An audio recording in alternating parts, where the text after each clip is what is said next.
उत्तराखंड महिला मंच 31वें स्थापना दिवस सम्मेलन में प्रमुख वक्ताओं ने महिलाओं और हिमालय की चुनौतियों पर अपनी राय रखी। सम्मेलन में महत्वपूर्ण प्रस्तावों को स्वीकारा गया। इसके अलावा उत्तराखंड में महिलाओं के खिलाफ बढ़ते अपराधों की चिंताजनक रिपोर्ट पर भी चर्चा की गई।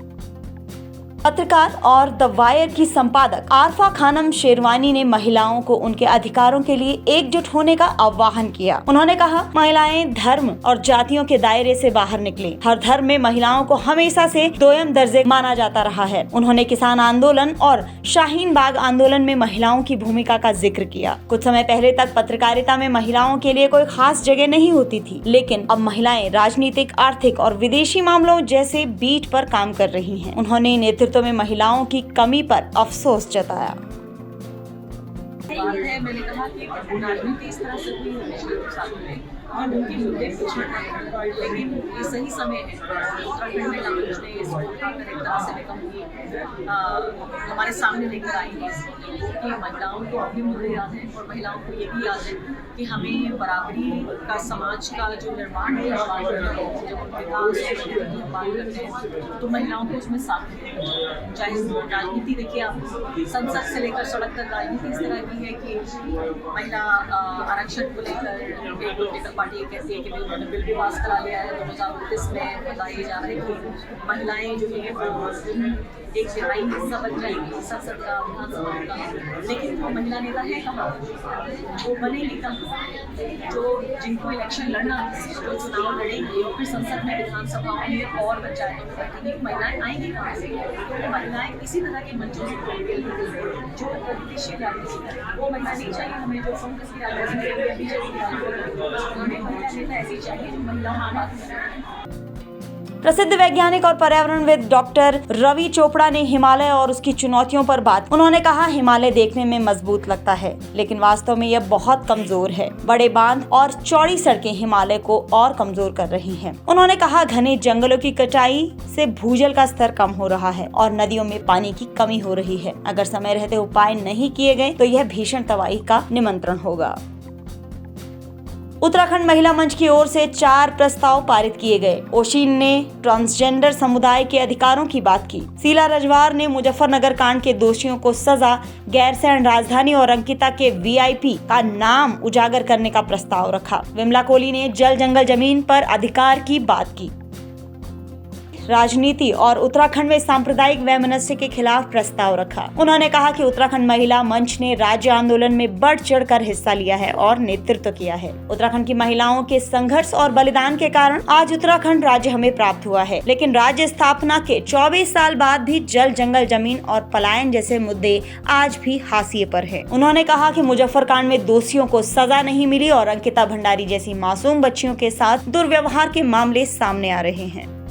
जरूर कहना चाहेंगे कि मुजफ्फरनगर कांड का तो हमें कोई जवाब नहीं मिला।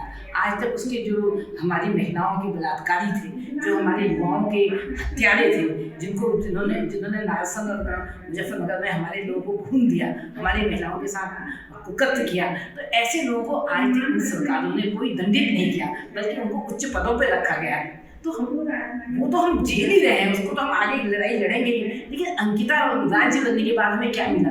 हमारी इन सरकारों में अंकिता जैसी एक हमारी मासूम बच्ची के साथ, अंकिता ही नहीं, पता नहीं कितनी महिलाओं के साथ इस तरह का हो रहा है। जिस तरह से हब बना दिए गए हैं, जिस तरह से पूरी माफियाओं को जमीनें दे दी गई हैं, जिस तरह का कल्चर पैदा कर दिया गया उत्तराखंड के अंदर, ये बहुत सोचनीय सवाल है। हमारे जितने भी दूरस्थ के इलाके थे, जितने सौंदर्य इलाके थे, जहाँ प्रकृति जहाँ करीब थी, ऐसे जगहों पर रिजॉर्ट खोल उन रिजॉर्ट के अंदर क्या धंधे हो रहे हैं, हमारी बच्चों के साथ क्या कुकर्म हो रहा है, ये आज भी हम कह नहीं सकते हैं उसके अंदर क्या हो रहा है। क्योंकि हमारे साथ अंकिता जैसा सवाल है, क्योंकि अंकिता का जो सवाल है वो एक बहुत बड़ा प्रश्न चिन्ह लगाता है इन सरकारों पे, इनकी विकास नीति पे। हमारे संसाधनों को जिस तरह से इन्होंने लूटा है, जंगल को, जमीन को, पानी को, हमारी पर्यावरण को जो दूषित किया है, ये सारे सवाल जो विकास का, किस तरह का विकास का मॉडल की हम बात करते थे, हम धारा 371 की बात करते थे, अपनी भूमि कानून बनाने की बात करते थे।